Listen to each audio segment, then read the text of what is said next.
آپ کو یہ پتہ ہونا چاہیے ہر اچھی چیز کا ایک اینڈ ہوتا ہے. ساری زندگی آپ نے محنت کی ہے ویلتھ لینے کے لیے، اور ویلتھ اس لیے لینی تھی کہ آپ کو آزادی چاہیے. اللہ نے اب آپ کے پاس آزادی کا چانس آ گیا. یہ نہ ہوگا کہ اب اس ویلتھ کو رکھنے کے لیے آپ غلام ہو جائیں، اب اس کو ملٹی پلائی کرنے میں غلام ہو جائیں، اب اس کو بچانے میں غلام ہو جائیں. اسے کہتے ہیں flaunt it. No guilts showing off اور impulse spending, no wild animals as pets, no buying island اور پرائیویٹ جیٹس. اور آپ کو یہ جتنے بھی ملینئر ان میں یہ نظر آتی خوبی.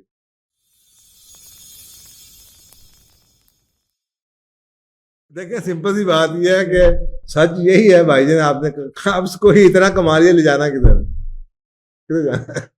آپ کو جو نیڈ ٹو اسٹارٹ پلاننگ کہتے ہیں نا، begin with the beginning in mind and begin with the and in mind. یہ میری اوقات ہے، یہاں سے میں آیا تھا، واپس میں ہوتے جا رہا ہے.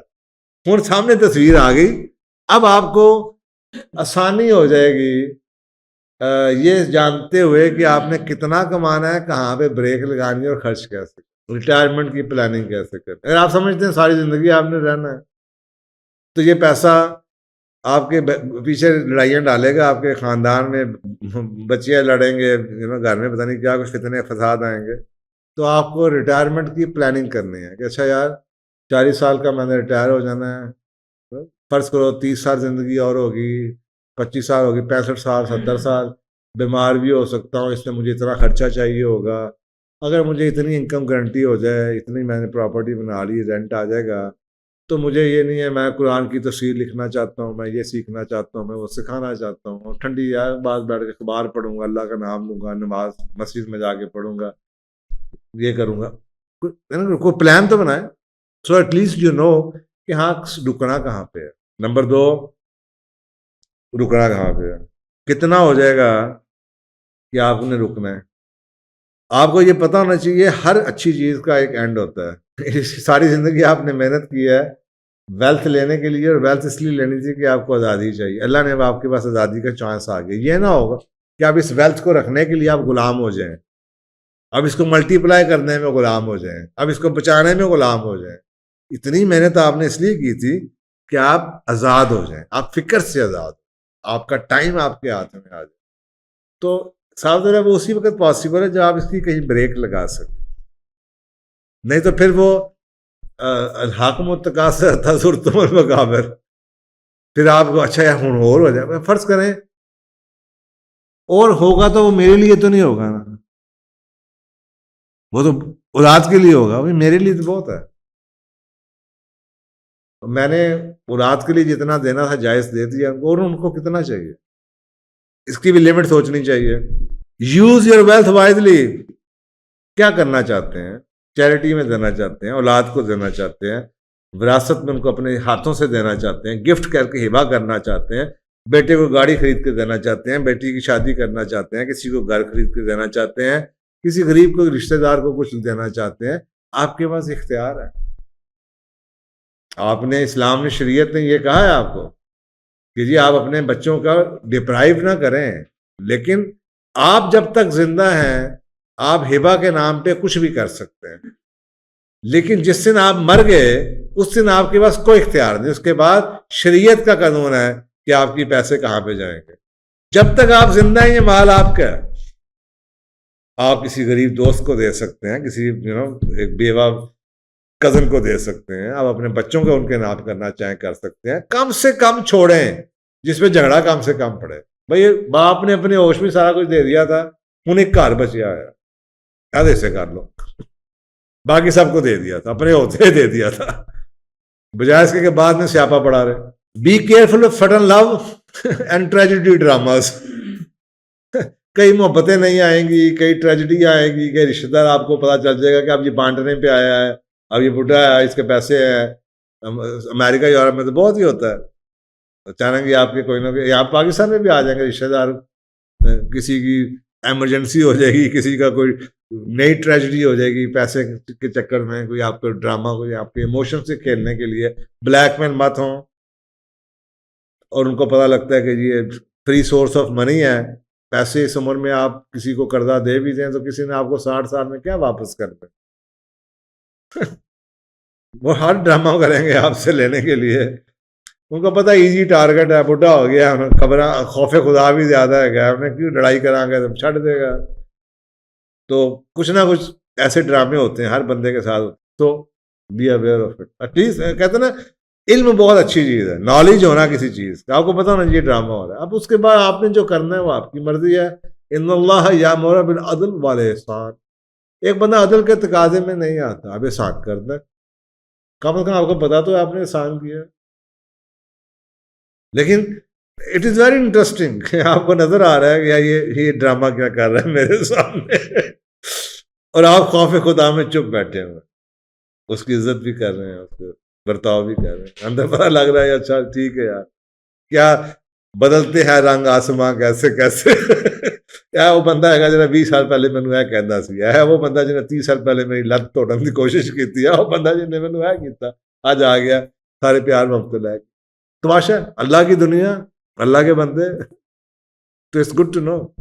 Start giving away to people. دیکھیں اپنے ہاتھوں سے دیں, اور میں تو اکثر کہتا ہوں کہ سالانہ بیسس پہ اپنا پلان بنا لیں کہ جی میں نے پہلا 50 سال کی عمر میں 45 سال کی عمر میں پہلا چنک اپنے بچوں کو دینا ہے, دے دوں گا. 2 سال کے بعد پھر, کیونکہ ہبہ برابر ہوتا ہے بیٹی بیٹے کا, وراثت ڈبل ہے, ہبہ برابر ہے. تو ہبہ آپ کا ہے, آپ مرضی جس کو مرضی دیں. تو میرا خیال ہے وہ ضرورت میں آپ کو پتہ چل جائے گا کہ وہ اڑجاڑتے ہیں, عقل مند ہیں, بے وقوف ہیں, اتنا ہی دیں جتنے وہ پہنچا سکتے ہیں. آپ نے دیا, انہوں نے کچھ کرنا تھا, خرچہ ان کو مل گیا, کہ وہ بیٹا پڑھنے کے لیے چلا گیا, بیٹی نے گاڑی خرید لی, کسی نے گھر خرید لیا, پلاٹ لے لیا, اوکے. 2 سال کے بعد پھر آپ سمجھتے ہیں کچھ اور پیسے ہیں, یا میں نے اپنے آپ کو اور ہلکا کرنا ہے, 50 اور دے دیا.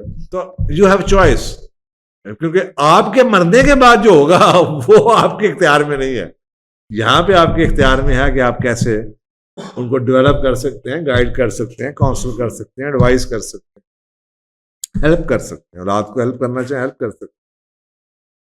اسی طریقے سے آپ اپنی بچوں سے ہٹ کے بھی فیملی کو کسی کو دینا چاہیں دے سکتے ہیں, دوست یار کو دے سکتے ہیں. زندگی میں کئی ایسے لوگ ہوتے ہیں جو کہ وراثت کے حقدار نہیں ہیں, لیکن آپ کے ان کے ساتھ تعلقات ہیں, وہ آپ کے حصہ ہیں, انہوں نے آپ کے ساتھ نیکی کی ہوئی ہے, اچھے رشتے ہیں, چاہے دوست ہے یا چاہے کوئی ہمسایہ ہے, یا کوئی چاچی ہے, مامی ہے, خالہ ہے, بوڑھی ہے, کوئی بیوہ بہن ہے آپ کی, یا کوئی کزن ہے. تو there would be many people جن کے ساتھ آپ نیکی کر. تو صاحب اگر آپ کی اولاد تو بعد میں وراثت لے کے وہ تو نیکی نہیں کرے گی آپ کے پیسے پہ. اس لیے کہا جاتا ہے نا کہ جب جو صدقہ جاری ہے وہ آپ اپنے ہاتھ سے کر سکتے ہیں, وہ آپ کی اولاد نہیں کر سکتی, کیونکہ اولاد تو آپ مر چکے ہیں. یہ ایک بڑی غلط فہمی ہے جو بدلنے کی ضرورت ہے, کیونکہ حدیث میں ہے کہ جب جو آپ نے اپنے ہاتھ سے خرچ کیا, اپنے ہاتھ سے صدقہ جاریہ کیا,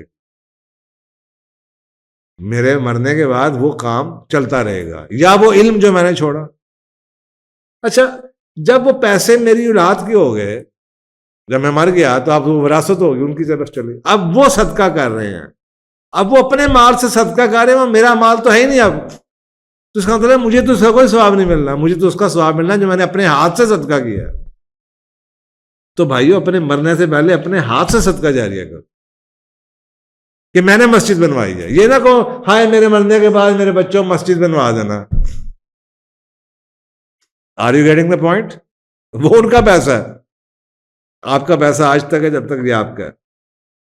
اپنے ہاتھ سے کسی غریب کو دینا دے دیں, کسی کی شادی کرانی ہے کرا دیں, کہیں کنواں کھدوانا کھدوا دیں, مسجد بنوانی ہے مسجد بنوا دیں. ڈو ناٹ اوور ڈو اور پروٹیکٹ یور چلڈرن. ہائے میرے بچوں کا کیا بنے گا. اگر آپ نے ان کی تربیت صحیح کی ہے, ان کو چنک دے دی ہے, اسٹیبلش کر دیا ہے, ڈو ناٹ وری, آپ کی ذمہ داریاں. یہ وہ بچے ہیں جنہوں نے شاید کل کو قبر پہ بھی نہیں آپ کے آنا, اس لیے ضرور دیں انہیں. لیکن یہ بالکل نہیں کہا گیا کہ ان کو 100% وراثت تو بعد مرنے کی. اپنے ہاتھ سے جب تک آپ زندہ ہیں یہ مال ان کا نہیں ہوا. اپنے 1/3 کے اوپر یعنی کہ میں اپنی وراثت, اولاد کی وراثت میں سے 1/3 جو 1/3 بنتا ہے, 1/3 میں خرچ کر سکتا ہوں, 2/3 ان کو میں دے چھوڑ سکتا ہوں. کیونکہ مجھے یہ کہا گیا کہ میں سارے ہی نہ اڑا دوں ان کا کچھ. تو اگر ضروری تو نہیں ہے کہ وہ وراثت پہ بات ہو رہی ہے، لیکن جب تک میں زندہ ہوں یہ قانون موجود نہیں ہے. پھر میں 100% اپنے پیسے خرچ کر سکتا. یعنی کہ میں وراثت میں لکھ کے نہیں جا سکتا کہ میری اولاد کے یہ پیسے ایسے نہ ہوں، ان کو ایسے نہ ملے. میں زندہ ہوں، میرے پاس ہیں، میں اس میں سے 100% بھی خرچ کر سکتا ہوں. Are you getting the point? وراثت میں ان کے ٹوٹل اپنے حق میں سے ان کے پیسوں میں سے بھی 1/3 خرچ یہ کہہ سکتا ہوں کہ میرے مرنے کے بعد 1/3 میرے پیسوں میں سے یہ فلانے کو دے دیں. تو آپ یہ وصیت 1/3 پہ کر سکتے ہیں، 2/3 پہ نہیں. کہ مرنے کے بعد آپ اولاد کا حق نہیں مار سکتے، آپ کو 2/3 انہیں دینا پڑے گا، 1/3 کی وصیت کر سکتے ہیں. لیکن جب تک آپ زندہ ہیں آپ 100% کے مالک ہیں. آپ نے جو دینا ہے، میں کہتا ہوں جو دینا بھی ہے تو اپنے ہاتھ سے دو نا اپنے بیٹے کو. یار بیٹی کو کیوں وراثت میں چھوڑتے ہو؟ کم سے کم چھوڑو. اب آپ کی عمر بڑھتی جا رہی ہے، طبیعت خراب ہوتی جا رہی ہے، آپ نے 2 قسطیں پہلے دے چکی ہیں، 1 قسط اور دے دو. اپنے ہاتھوں سے ان کے جناب فرنیچر بھی گھر کا دے دو. یار یہ کمرہ ہے تمہیں پسند ہے تم یہ لے لو، یہ یار ڈائننگ سیٹ پڑا بیٹے یہ تو لے جا. بجائے اس کے بعد میں ٹوٹے بھجے لٹے اپنے ہاتھوں سے سیٹ کرو نا یار. So you can spend it better than anybody else because it is your money. آپ اگر سمجھتے ہیں آپ کے بچے آپ کے مرنے کے بعد اس کو اچھی طرح استعمال کریں گے، نہیں، آپ پلیز اس یوٹوپیا میں مت رہیں، وہ نہیں کر سکتے. تو اپنے ہاتھوں سے کریں. کس کو بانٹنا ہے، کس کو دینا ہے، اپنے باپ کو یا اپنے باپ کے یا اپنی ماں کے رشتہ داروں کو یا خالہ کو یا پھپھی کو یا دادی کو یا چاچی کو یا قبر میں یا کسی کو غریب کو یا کسی غریب کی شادی کو یا بیٹی کو یا ملازم کو ملازم کی بیٹی کو. جو کرنا ہے it's your money. You can know the best use of this money, nobody else, because you have earned it. اللہ یہ ریکگنائز کرتا ہے، اٹ از یور مال. کہتا ہے نا یہاں پہ اموشنل بلیک میلنگ کی جاتی، ہائے تہاڈی اولاد دا پیسہ. وہ کیڑی اولاد دا پیسہ؟ اللہ تو نہیں کہہ رہا آپ کی اولاد کا پیسہ. اگر تو آپ کی اولاد آپ کے اختیار میں ہے تو خالی زبانی بھی کافی ہے. اور اگر آپ کو لگتا ہے یہ بالکل ہی فراڈی ہے، دھوکے باز اولاد ہے، تو پھر آپ کو شاید سائن کر کے وکیل کو پکڑانا پڑے گا کہ میک شیور کہ جدو نچدے ہونے نے کہ ابا مر گیا تو جا کے پیسے لے لینے کروں میں انہوں نے قبر میں دفنا کے آگے ساتھ ہی جناب اتنے بہ کے جنگ ہو جانی، وہ میری تے وہ میرا تے وہ میرا. میں اپنی آنکھوں سے دیکھتا ہوں ایسے ہی ہوتا ہے. ساری دنیا داری واپس آنی شروع ہو جاتی ہے، خبریں آن ہو جاتی ہیں، کہانیاں ٹیلی فون کالیں آنی شروع ہو جاتی ہے، ڈرامہ ختم ڈرامہ شروع. یار حیران بھی ہوتی ہے کہ یار یہ وہ بندہ ہے جو کل رات تمہارے ساتھ سویا ہوا، آج یہ ختم ہو چکا ہے. 3 دن کا تو سوگ یار اسلام نے لاؤ کیا ہوا، اور یہ 3 گھنٹے نہیں منا سکتے سوگ. یہ سوگ صرف اس وقت تک ہے جب تک لوگ بیٹھے ہوں، لوگوں کو دکھانے والا سوگ. اس پہ حدیث ہے کہ کوئی کسی پہ سوگ نہ کرے ماں سوائے ٹی وی کے، جو اپنے میاں کا سوگ کرے. یہ ساری زندگی گزاری 3 دن. آپ سوچیں کتنا سو گیا کہ اس کے بعد اس کا وہ بھی ہے 40 دن کا عدت. لیکن دنیا اتنی بدل چکی ہے، اتنی بدل چکی ہے، میں حیران ہوتا ہوں. یہ تو دنیا کی اوقات ہے، تو خدایا یہی اوقات ہے. غلط فہمی میں نہ رہیں، ذمہ داریاں پوری کریں، خوش و خرم سے ہو کے کریں، اللہ تعالیٰ سے اس کا اجر لینے کے لیے ذمہ داری سمجھ کے کریں. یہ مت سوچیں یہ اولاد اچھی ہے بری ہے، بھائی ان کا حق ہے دے دیں ان کو، یار ختم خلاص. اس امتحان میں مت پڑیے گا وہ چنگا ہے وہ فراڈی ہے دھوکھے باز ہے.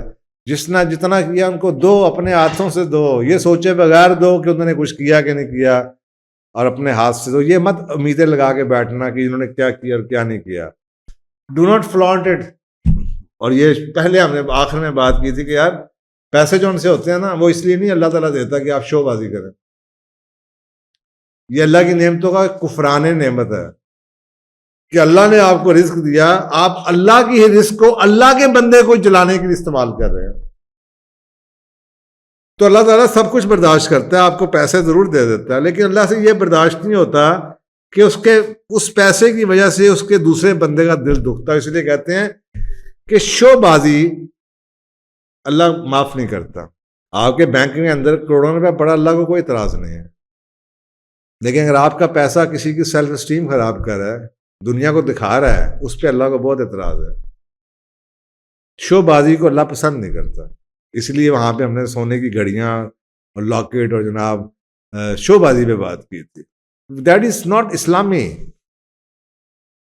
It is not about the money you have, it is the money you show.